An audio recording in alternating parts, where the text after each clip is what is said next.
yo tampoco. Me confunde. El mundo de hoy como tal ha cambiado bastante. Cuando yo era más joven, cuando yo tenía más o menos la edad de Jonathan, mi hijo, de 17 años, el tener una licenciatura era muy bueno. Y normalmente uno no buscaba un posgrado, ¿no? Hoy por hoy el mundo laboral ha sido tan complicado y se ha complicado tanto que si no tienes un posgrado difícilmente podrás avanzar en el mundo laboral. ¿Qué quiero decir con esto? O sea, ya yo en mi trabajo secular que tengo, me dedico a la tecnología de información y nuestros puestos que estamos armando una estructura, pues ya mínimo que estamos pidiendo maestría, ya como una condición para que vengas a trabajar con nosotros. Entonces, evidentemente el conocimiento se ha ido especializando y ha mejorado, es decir, ya tu área de especialidad, la licenciatura solamente te otorga la parte más básica. La especialización sobre esa licenciatura es lo que te va a dar éxito en el mundo laboral. Cuando me operaron hace unos 2 años del corazón, ustedes recordarán, bueno, lo que ustedes no sabían es que adentro del quirófano había como 20 personas, ¿no? Y cada una tenía una especialidad muy clara, ¿no? Estaban los que manejaban la máquina que suplía las funciones del corazón y esa es una especialidad. Las enfermeras que estaban ahí tenían una especialidad precisamente en ese tipo de cirugías.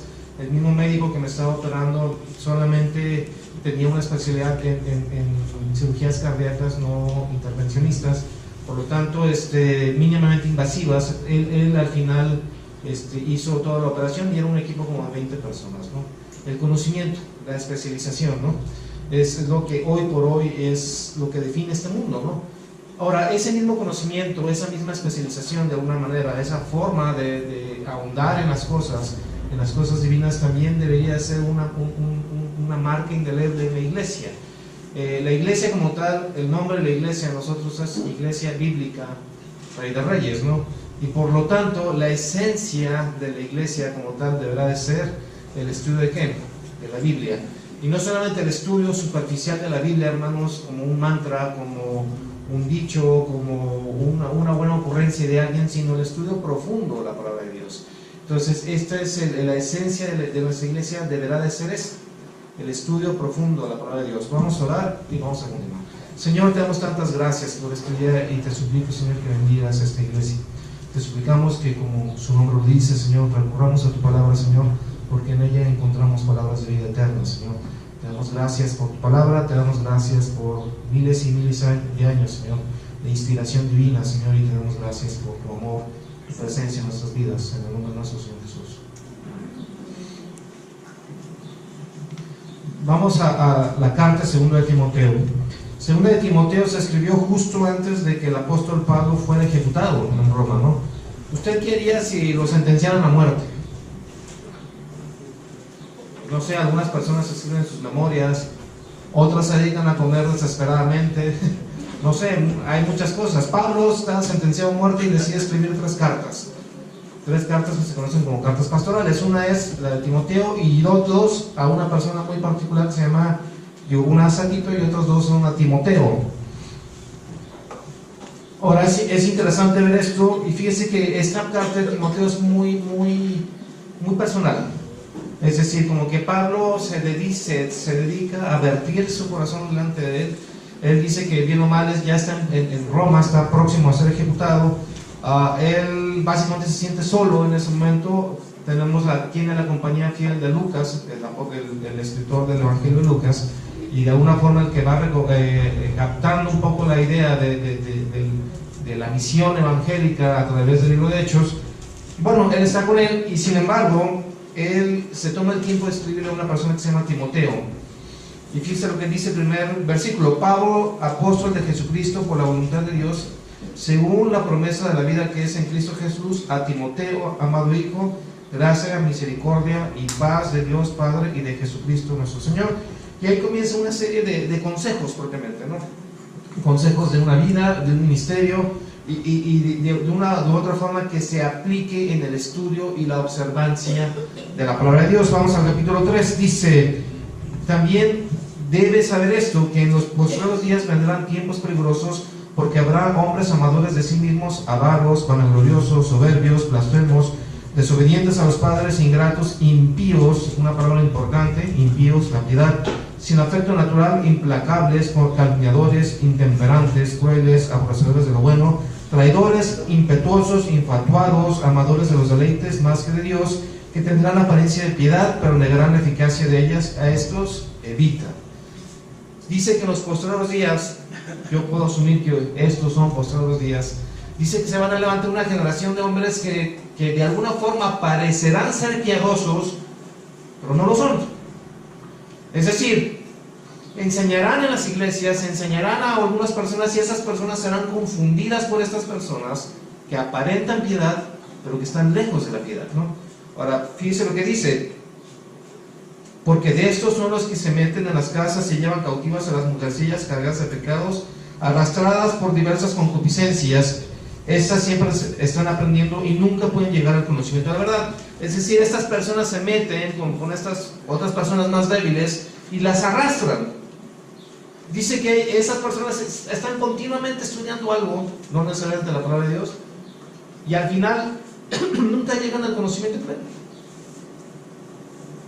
Ahora, en esta época, hermanos, en esta época en la que vivimos, quizás un poco por el tema de las condiciones sociales, que la vida es más rápida, de alguna forma las jornadas laborales de la mayoría de todos nosotros, los que de alguna forma todavía trabajamos en el mundo laboral, industrial, de servicios, pues son jornadas de 14 horas, 16 horas. Llegamos a nuestra casa cansados, extenuados. Muchos de nosotros, la mayor parte, se ha dado cuenta que ya el trabajo ya no es necesariamente en la ciudad donde vives. A veces trabajas en una ciudad, a veces trabajas en otra, a veces... Y todo eso, esa dinámica impacta también, impacta tu vida espiritual. Digo, no podemos dejar de lado eso, ¿no? Ahora, en esa vorágine de cosas, las cosas se han simplificado de alguna forma, ¿no? Y se han intentado simplificar también ¿en dónde? En la iglesia. Ahora te dan cursos express de cosas que aparentemente son principios bíblicos, pero no te llevan a la palabra de Dios. Ahora te dan cursos express de lo que tú quieras, de teología, entre muchas comillas, vida cristiana, principios cristianos, que no son malos en general, pero que sustituyen de alguna forma el estudio profundo ¿de qué? De la palabra de Dios. Y hoy es la vida, así es. Aún en nuestra propia ciudad, ¿cuántas iglesias realmente hoy por hoy que son evangélicas, que son fundamentales como la de nosotros, realmente se ponen a estudiar la palabra de Dios? O cristianos que se identifican con la palabra de Dios como fundamentalistas, de alguna forma tienen como su norma de vida la palabra de Dios. Y empiezan a surgir ciertas cosas, hasta hay dichos que uno dice son bíblicos, y uno empieza a generar su vida espiritual a través de esto. Y aquí dice que en los postreros días se van a levantar hombres así, que tienen apariencia de piedad, pero que no lo son. Y muchas cosas parecen piadosas, pero no lo son. Muchos consejos que se dan a las iglesias cristianas hoy por hoy parecen llenos de piedad, pero no lo son. Ahora fíjense lo que dicen. Versículo 14: pero persiste tú en lo que has aprendido y te persuadiste sabiendo de quién has aprendido. Ahora, Timoteo en este momento tendría unos 20 y tantos años y era muy joven, era muy joven porque un hombre adulto realmente en la cultura judía era de los 30 años, ¿no? A los 30 años uno ya tenía la autoridad moral de alguna manera para poder enseñar. Ese es el porqué de nuestro Señor Jesús comenzó su ministerio a los 30 años, ¿no? Ahora, Timoteo era menor a esa edad, ¿no? Por eso dice que ninguno tenga en poco tu juventud, en otra carta también, ¿no? Sino sea ejemplo a los creyentes, ¿no? O sea, que tu juventud no sea pretexto para que no seas considerado un líder en la iglesia. Ahora, él dice aquí que persistas en lo que has aprendido y además de quién lo has aprendido. ¿De quién lo aprendió él? Vamos a capítulo 1, dice, versículo 5: trayendo a la memoria la fe no fingida que hay en ti, la cual habitó primero en quién. en tu abuela Loida y en quién más, en tu madre Eunice, y estoy seguro que ¿quién? En ti también. O sea, Timoteo fue enseñado ¿por quién? Por su madre y por su abuela, por sus mayores. O sea, este era un niño que fue expuesto a la palabra de Dios desde pequeño. Y esa exposición vino de quién? De sus parientes inmediatos, de su madre y de su abuela. Ahora, esto es muy importante porque además dice de quién has aprendido. Es decir, para estas dos personas, si bien no eran perfectas, seguramente tenían sus detalles, estas dos personas, ese conocimiento de la Sagrada Escritura hacía una diferencia. Hacía una diferencia. Ahora, fíjense lo que está sucediendo. Estas dos personas, madre y abuela, enseñaron ¿a quién? A un infante las palabras de Dios, y ese infante se convirtió ¿en qué? En un líder de la iglesia. ¿Se da cuenta? O sea, ¿se da cuenta por qué en la iglesia le damos tanta importancia a la educación de los niños? Porque esos niños son la segunda generación que viene después de nosotros en el liderazgo de la iglesia. Y esas enseñanzas tendrán que ser a partir de ¿dónde? ¿La base cuál es? La palabra de Dios, la Sagrada Escritura. Aquí, fíjense lo que dice, versículo 15, y que desde la niñez has sabido ¿qué? La Sagrada Escritura. O sea, no estamos hablando de dichos, de insinuaciones o de unas ocurrencias como sucede hoy, ¿no? Hoy se me ocurre que voy a empezar a declarar las cosas, ¿no? Digo, cosa que no es ni remotamente bíblica, ¿no? El Evangelio de la Prosperidad, por ejemplo, que Dios nos va a prosperar y yo voy a declarar y voy a hacer esto. De alguna manera también la psicología embebida en la consejería cristiana del día de hoy. Aquí simple y sencillamente este niño fue formado en la Sagrada Escritura. En la Sagrada Escritura. Y ese niño se convirtió ¿en qué? En un líder. ¿Qué es lo que la iglesia debería enseñar a los niños? La Sagrada Escritura. ¿Para qué? Para forjar ¿qué? Líderes en la próxima generación. ¿Usted enseña a sus hijos la Santa Escritura? ¿Los enseñamos en la casa? ¿Los sentamos, niños? ¿La palabra de Dios es lo que dice? Si no tenemos esa costumbre o esa buena intención, al menos dentro de las familias, la iglesia deberá de cumplir esa función también. Y los cursos que deberán de darse en la iglesia tendrán que ser basados ¿en qué? En la Sagrada Escritura. Dice, las cuales te pueden hacer sabio para la salvación por la fe que es en Cristo Jesús. Y eso es muy importante. La enseñanza de la Sagrada Escritura va con un sentido muy claro. Y el primer sentido es ¿qué? La salvación. O sea, la iglesia deberá de fomentar ¿qué? El evangelismo.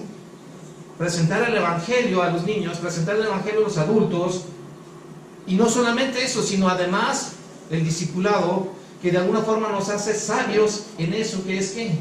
La salvación. Esa clase de sabiduría que proviene ¿de dónde? De la salvación. Ahora fíjese, dice el versículo 16: toda la escritura es inspirada por Dios y útil para enseñar, para redarguir, para corregir, para instruir justicia, a fin de que el hombre de Dios sea ¿qué? Perfecto, enteramente preparado ¿para qué? Para toda buena obra. ¿De qué está hablando? ¿Qué quiere decir perfecto? En otras traducciones dice piadoso. ¿Qué es la piedad, hermanos? ¿Qué quiere decir piedad? Bueno, como siempre, las palabras pueden tener diferentes significados, depende del contexto, ¿no? Piedad también puede significar misericordia, ¿no? Ten piedad de mí, pues, es una forma. Sin embargo, aquí en este contexto, ¿qué significará piedad? Bueno, la palabra piedad viene del latín pios, o pios. Y eso quiere decir, es un buen nombre para los niños, ¿no? Pío 14, Pío, así. Y pío es lo contrario, exactamente. Pío es ¿qué? Es devoto. Una persona que tiene una profunda devoción por las cosas, ¿no? Dice, es la virtud que inspira por el amor a Dios, tener una tierna devoción a las cosas santas y por amor al prójimo, actos de amor y compasión. La piedad y la devoción van juntas. O sea, un hombre piadoso es un hombre devoto. ¿Qué es devoción? Devoción es un profundo amor por lo sagrado, ¿sí? ¿Y qué es lo que hemos dicho? De alguna forma, que el camino a la santidad pasa ¿por dónde? Por la devoción. Yo no puedo ser santo si no soy devoto de la persona de Dios.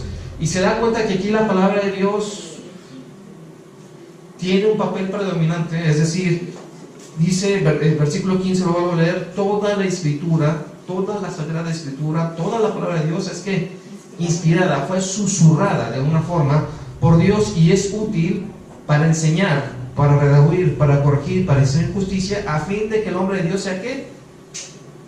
Piadoso, devoto. ¿Usted quiere ser una persona devota? La palabra de Dios, oración, palabra de Dios. ¿Quiere ser un hombre piadoso? Oración, meditación de la palabra de Dios. Las dos cosas van juntas.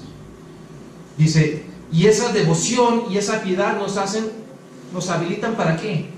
Para toda buena obra. El propósito de esa devoción se ve en una cuestión estrictamente práctica.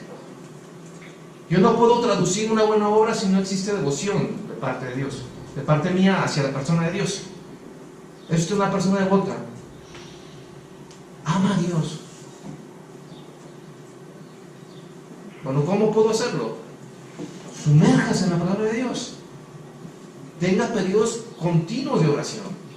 Medite acerca de la palabra de Dios. ¿Y esto qué es lo que le va a producir a usted? Un profundo amor hacia la persona de Dios. Y el amor y la fe van juntos. Sin fe no hay amor y sin amor no hay fe. Si usted ama a la persona de Dios con toda su alma, con toda su mente y con todo su corazón, ¿qué es lo que se va a producir de una forma natural? La obediencia. La obediencia está condicionada por el amor. Usted quiere ser santo, sea devoto. Usted quiere ser santo, sea piadoso. Usted quiere ser santo, estudie la palabra de Dios. Usted quiere ser santo, medita en la palabra de Dios. Usted quiere ser santo, pase largos periodos de oración, de adoración a la persona de Dios. Porque sin santidad, ¿cuántas personas verán a Dios?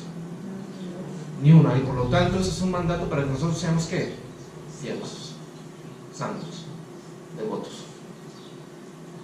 Y en la ecuación, la variable de la palabra de Dios es fundamental. No podemos ser piadosos o no podemos ser santos si no existe una devoción hacia la palabra de Dios, hacia lo que dice. ¿Por qué es tan poderosa la palabra de Dios? ¿Es mágica acaso? ¿Tiene un conjunto de principios morales para que tú tengas una buena vida? No. La palabra de Dios es poderosa porque describe la persona de Dios. Describe la persona de Dios. Y en esa descripción de la palabra de Dios, cuando tú más lo conoces, ¿más qué? Más lo amas. Más estás atraído por la persona de Dios. Fíjese lo que dice: a fin de que el hombre de Dios sea perfecto, enteramente preparado para toda buena obra. Te encarezco delante de Dios, del Señor Jesucristo, que juzgará a los vivos y a los muertos en su manifestación y en su reino, que ¿qué? Que prediques ¿qué? La palabra de Dios. Por lo tanto, la responsabilidad de los líderes de la iglesia es ¿qué? Predicar la palabra. La responsabilidad del líder de la iglesia no es que tú tengas una vida moralmente buena y darte consejos para que alcances tu mejor potencial. Eso no es el propósito del liderazgo de la iglesia. El propósito del liderazgo de la iglesia es predicar la palabra. Y fíjese, viene con lo mismo, dice: predique la palabra, que instes a tiempo y fuera de tiempo, o sea, que seas impertinente inclusive, que redargullas con la palabra, que reprendas con la palabra, que exhortes con toda paciencia. ¿Y con qué? Con doctrina. Con doctrina. ¿Pero es con qué? Con la palabra de Dios. ¿Se da cuenta? No es con lo que una persona piensa o supone que es con la palabra de Dios. Con la palabra de Dios. Ahora es interesante ver esto, que la invitación a una vida piadosa, sin la cual uno no verá a Dios, no es la invitación a algo muy fácil. Fíjense lo que dice un poco más atrás.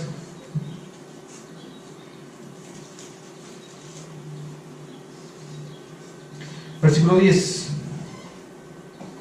Pero tú has seguido mi doctrina, la doctrina que enseñó Pablo a través de la palabra, conducta, propósito, fe, longanimidad, amor, paciencia. Longanimidad es esa característica donde se demuestra tu templanza en las pruebas, ¿sí?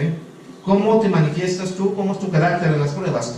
Persecuciones, padecimientos como los que me han sobrevenido en Antioquía, en Iconio, en Listra, persecuciones que he sufrido, y de todas me ha librado ¿quién? El Señor. Y también todos los que quieren vivir piadosamente en Cristo Jesús padecerán ¿qué? Persecución. Persecución. O sea, el propósito de la palabra, de la enseñanza en la vida, de la palabra de Dios, dicho de otra forma, no es que tengas una vida abundante, entre comillas, y no lo digo en los términos que dice nuestro Señor Jesucristo, sino los términos que hoy predica, ¿no? Que tu vida va a ser buena, que tu vida va a ser esplendorosa, que tu vida tienes el mejor potencial y que Dios quiere para ti esto.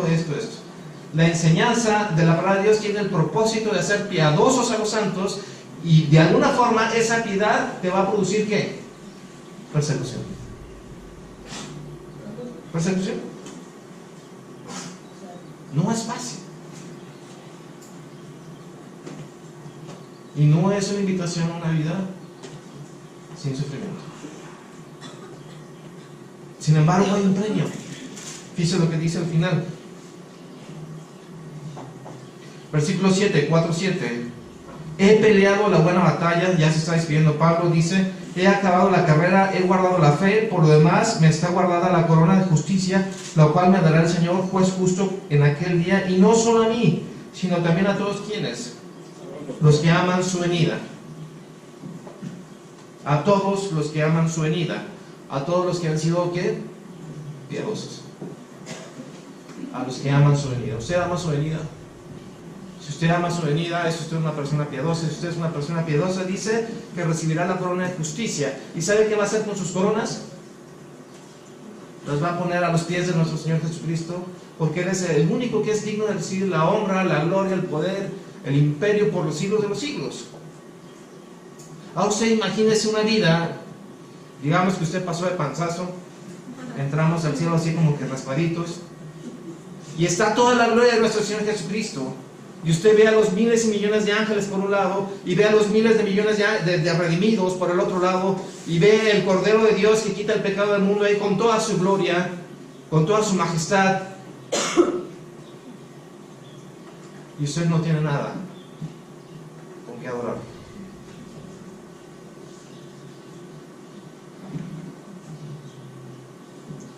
¿Qué va a pasar? ¿Cómo se va a sentir usted? Avergonzado. Exactamente, avergonzado. Ahora dice además,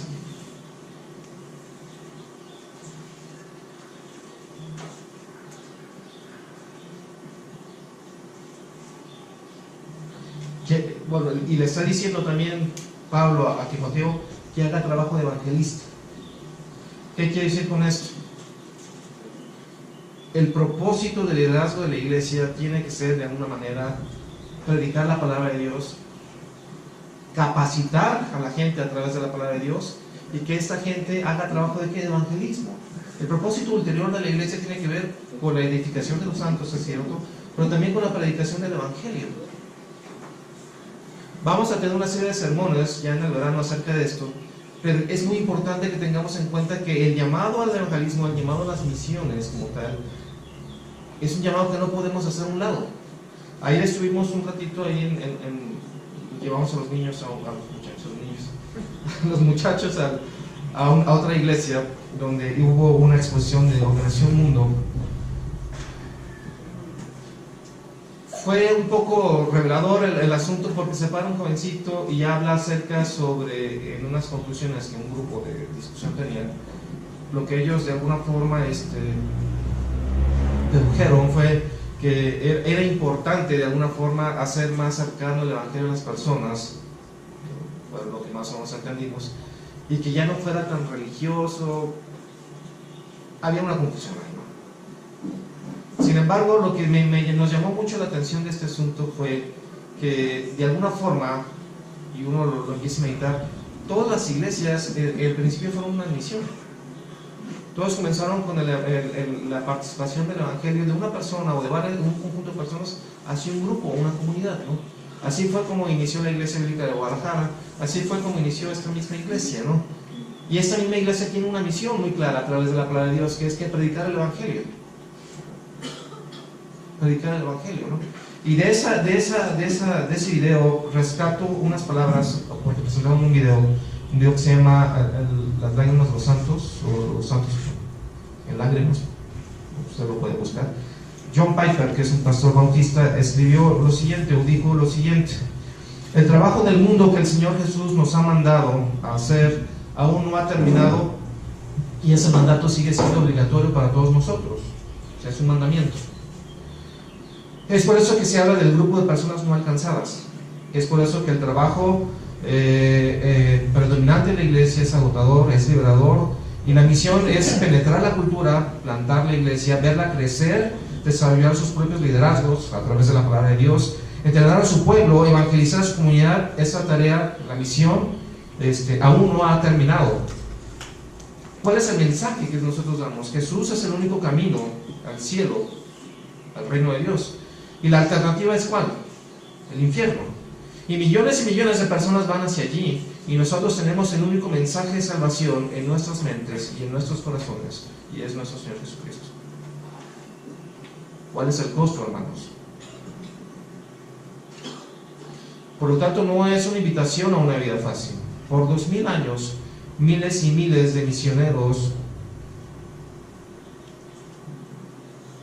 los innombrados, sin biografías escritas acerca de ellos, tan solo personas comunes, anónimas, de las cuales el mundo no era digno, han pagado ese precio,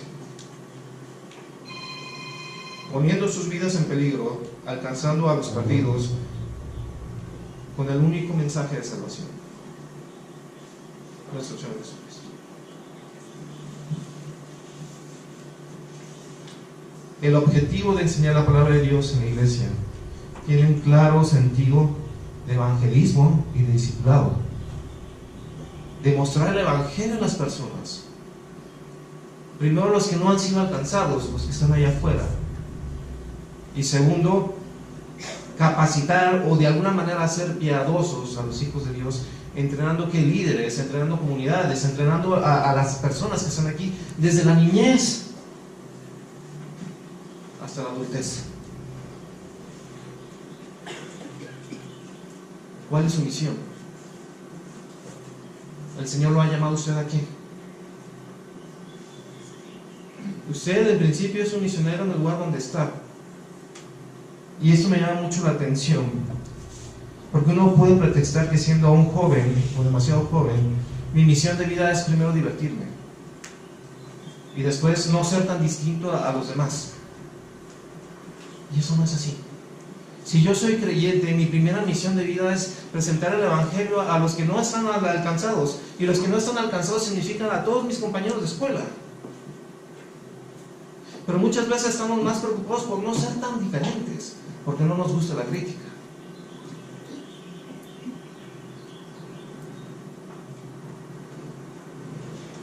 No nos gusta ser piadosos, inclusive. ¿Qué van a decir de mí? Se van a burlar de mí. Pero si yo estoy estudiando la palabra de Dios, el resultado inequívoco tendrá que ser que yo ame más a la persona de Dios. Y muchos de nosotros no queremos estudiar la palabra de Dios porque no le damos el valor a la persona de Dios. ¿Qué es para ti Dios? ¿Qué significa ser cristiano para ti? ¿Qué significa ser creyente para mí? ¿Qué significa? Cuando yo digo que me he arrepentido, ¿qué significa? Porque hoy por hoy el evangelio de alguna forma se ha aligerado demasiado. Muchos de nosotros venimos a Cristo simple y sencillamente porque queremos a Cristo el perdonador de pecados, ¿no? Porque no podemos con esta culpa. Otros vienen a Él de alguna manera porque todos queremos ser sanados. ¿Quién de ustedes quiere ir al infierno y quemarse allí? Pero ser cristiano, ser creyente, significa renunciar a todo lo que soy. A todo lo que soy. ¿Ustedes, muchachos, han renunciado a lo que son? Nosotros, los adultos, hemos renunciado a lo que somos. Arrepentimiento, renuncia. Es abrazar a la persona de Dios sin condiciones. Porque no merecemos poner condiciones. Es abandonarnos a la persona de Dios. ¿Cuántos de nosotros, muchachos, jóvenes, adultos, planificamos nuestro futuro en función de lo que Dios es? Muchos de nosotros lo único que queremos es que decidimos tener una vida cristiana moralmente buena y cierto prestigio, pero no me exijas más. La palabra de Dios es útil para redarguir, para instruir, a fin de que el hombre de Dios sea perfecto. O sea, no hay buenas obras si no hay piedad, no hay buenas obras si no hay devoción, no hay buenas obras si no existe un profundo sentido de sacrificio de la persona de Dios. No existe eso. Lo único que estamos haciendo es perder el tiempo. ¿Es usted creyente? Si nosotros somos creyentes y esta iglesia se identifica con eso, ¿cuál será la misión del liderazgo de la iglesia? Predicar la palabra de Dios. No nuestras buenas intenciones, no lo que nosotros suponemos que es, sino darles buenos consejos. El objetivo del liderazgo de la iglesia deberá de ser predicar la palabra de Dios. Predicar la palabra de Dios. ¿Cuánto? Siempre. Predicar la palabra de Dios. Y es preferible que ustedes tengan maestros que les digan cosas que aunque ustedes no las quieran escuchar, se las digan, pero porque están aquí en la palabra de Dios. ¿Se da cuenta? Y esa es la misión de la iglesia. Es la misión de esta iglesia y es la misión que nosotros hemos querido compartir con ustedes por más de 10 años a través del estudio de la palabra de Dios.